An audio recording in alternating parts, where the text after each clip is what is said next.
Ogni anno ad Arizzo, ai primi di settembre, si corre il rodeo, gara di abilità e coraggio che consiste nel cavalcare a pelo, cioè senza sella, un cavallo selvaggio e resistere su di esso quanto più a lungo è possibile.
Quantunque abbia pochi anni di vita, il rodeo è ormai divenuto un appuntamento di rilievo tra le manifestazioni dell'estate sarda.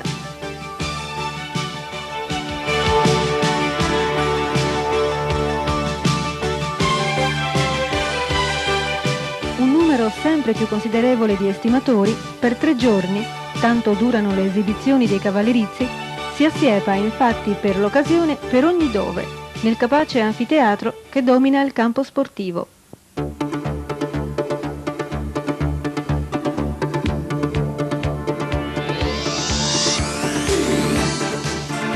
I cavalli che partecipano alla manifestazione vengono catturati nelle montagne che circondano il paese, dove vivono in assoluta libertà.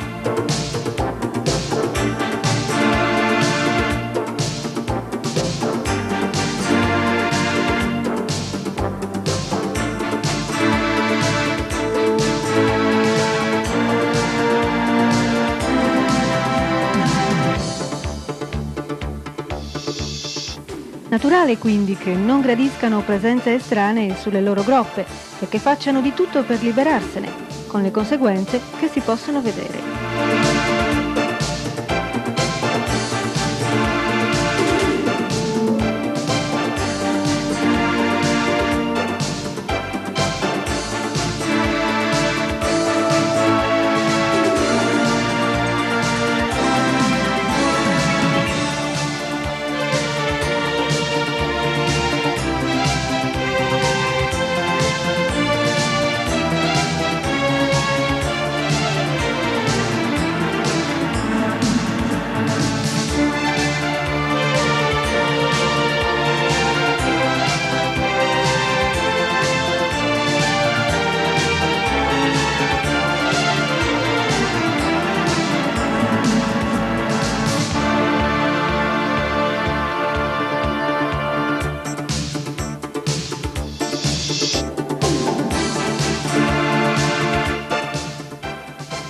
Anche i cavalieri più abili, pertanto, durano in groppa a questi indomiti cavalli lo spazio di pochi secondi. La polvere è il destino comune di tutti i giovani ardimentosi che si cimentano nel rodeo e che tuttavia quasi mai devono ricorrere a cure sanitarie.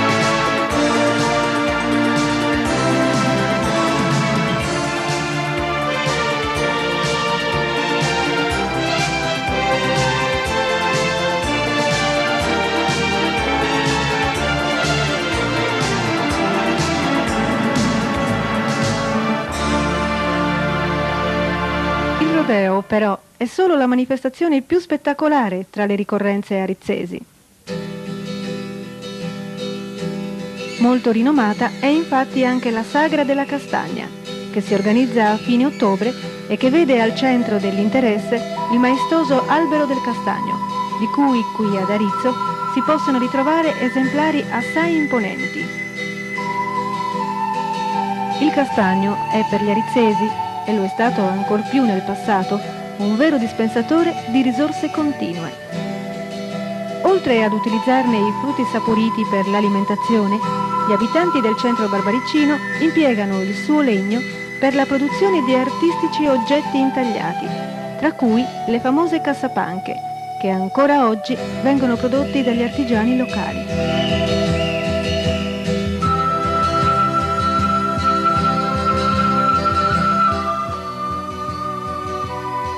La fioritura del castagno, inoltre, a mezza estate, incanta i visitatori per quelle splendide infiorescenze, simili a fuochi d'artificio in un assurdo cielo azzurro.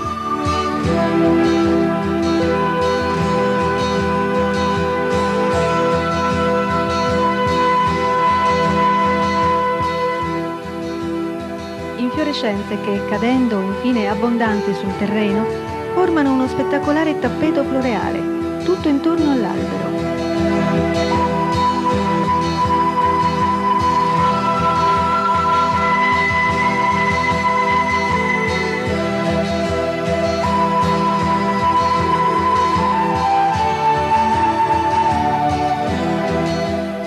L'economia arizzese è debitrice anche ad un altro albero, il nocciolo, i cui frutti servono anche alla preparazione dei famosi torroni di Arizzo, esportati dovunque.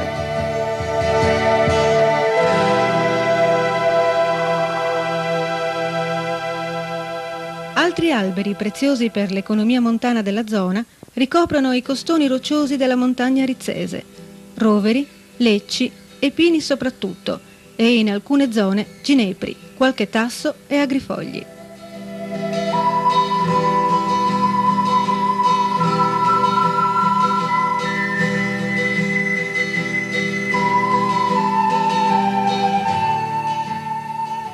Ricchissima anche la flora spontanea, che spunta dovunque, specie a primavera.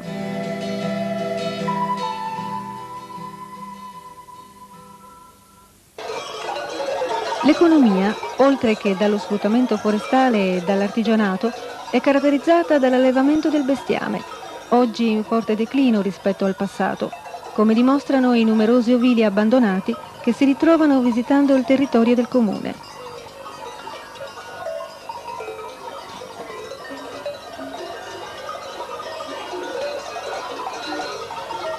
Nuovi modelli di vita e necessità di sfuggire ad un'economia di pura sussistenza hanno condotto in questi ultimi anni gli arizzesi a ricercare modelli alternativi di sviluppo, valorizzando ad uso turistico le notevoli risorse ambientali.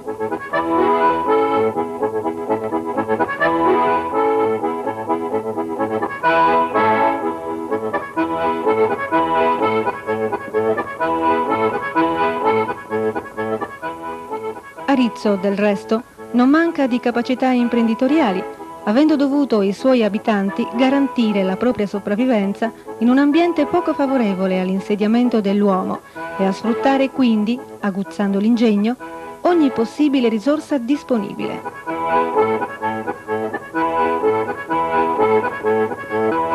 Fino alla fine della Seconda Guerra Mondiale, ad esempio, due famiglie arizzesi gestivano una strana quanto lucrosa attività che dava parecchio lavoro al paese, il commercio della neve.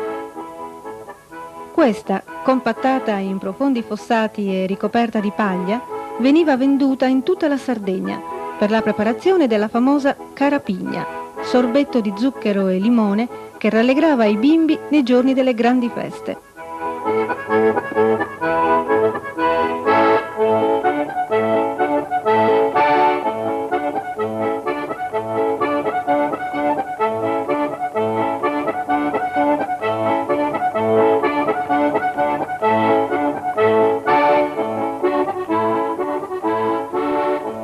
Il turismo, tuttavia, che aveva cominciato ad interessare la Sardegna sin dagli anni 50, aveva praticamente escluso le zone interne dai suoi itinerari, preferendo le coste o al massimo le più famose zone archeologiche dell'isola.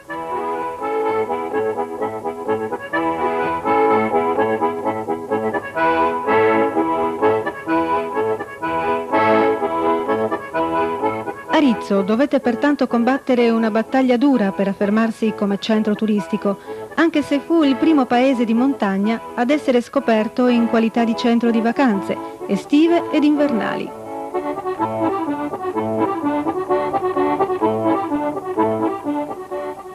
Oltre ai boschi che circondano il paese, creando un'atmosfera idilliaca e disintossicante, specie per gli abitanti delle chiassose metropoli, il cordiale centro barbaricino offre anche inaspettate alternative.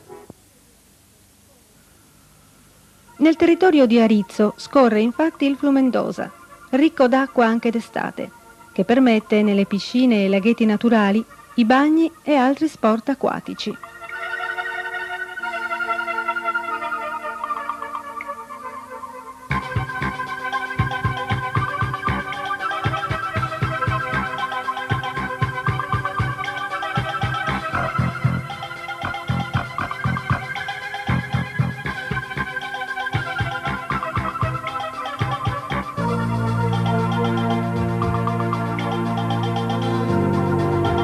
Di acqua limpida, fresca e leggera, che sgorga direttamente dalla montagna, è ricco in ogni caso tutto il territorio di Arezzo.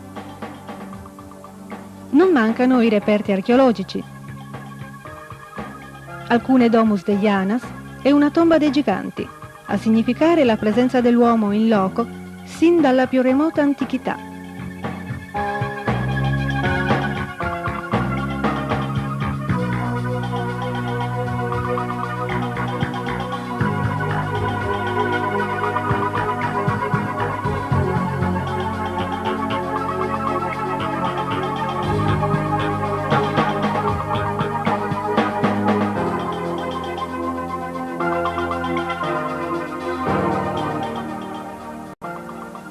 Venendo da Laconi, in prossimità dell'abitato di Arezzo, si può poi scorgere a sinistra lo splendido torrione roccioso che emerge dalla fitta boscaglia di pini.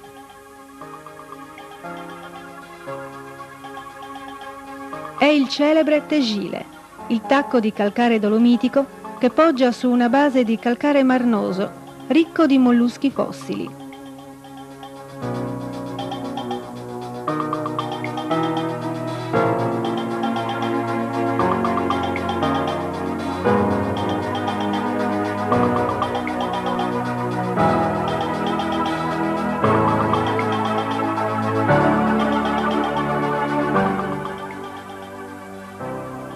Facilmente accessibile sin sulla sommità, si potrà ammirare da lassù, oltre ad un vastissimo panorama, anche una piccola oasi di particolari tipi di flora inesistente altrove.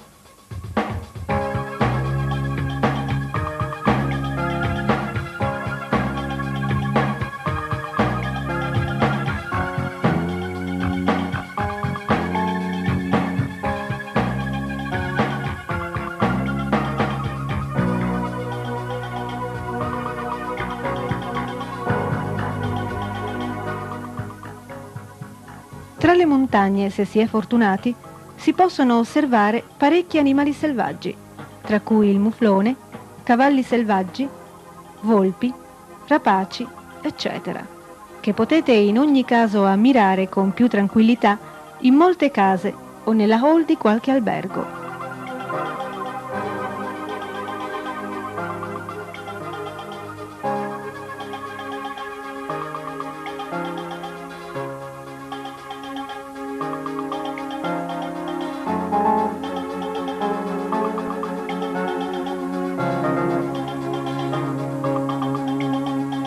Arezzo è riuscito anche a conservare parte del centro storico, con le anguste casette costruite in pietra locale, l'argenteo scisto.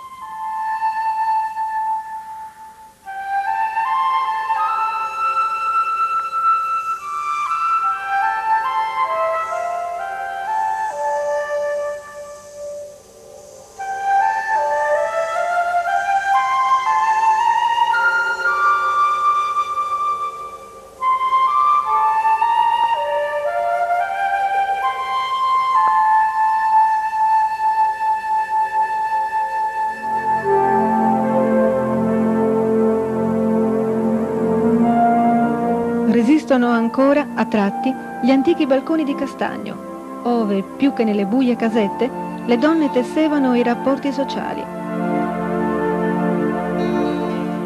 L'ampliamento dell'abitato non ha tuttavia trasformato Arizzo in un borgo anonimo, dato che le nuove costruzioni hanno rispettato il vecchio stile, sì da conservare al paese un aspetto ampiamente godibile. Lo sviluppo turistico ha portato anche ad un notevole fiorire di alberghi e ristoranti, generalmente di buon livello.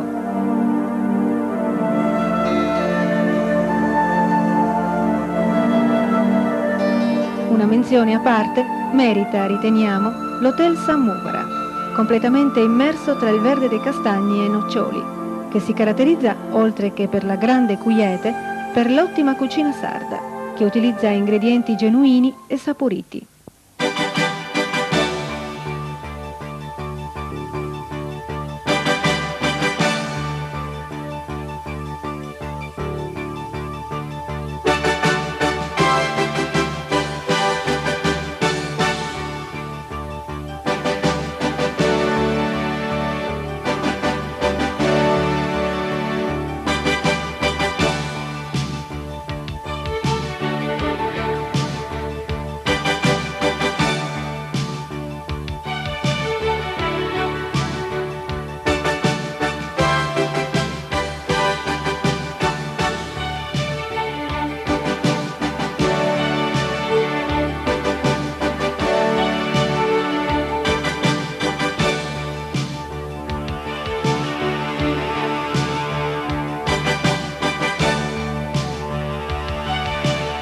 Per chi tuttavia desidera movimentare il soggiorno arizzese, gli stessi proprietari dell'albergo, i dinamici fratelli Pava, offrono escursioni sul territorio, a cavallo o fuori strada, con possibilità di praticare persino lo sport della canoa.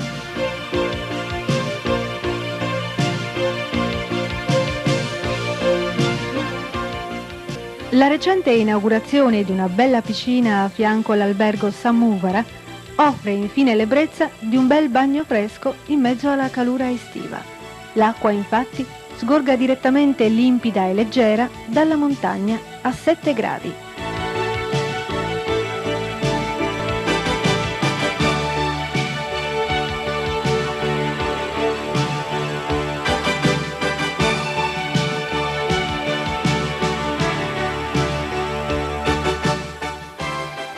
Una visita ad Arizzo ci sembra a questo punto semplicemente d'obbligo.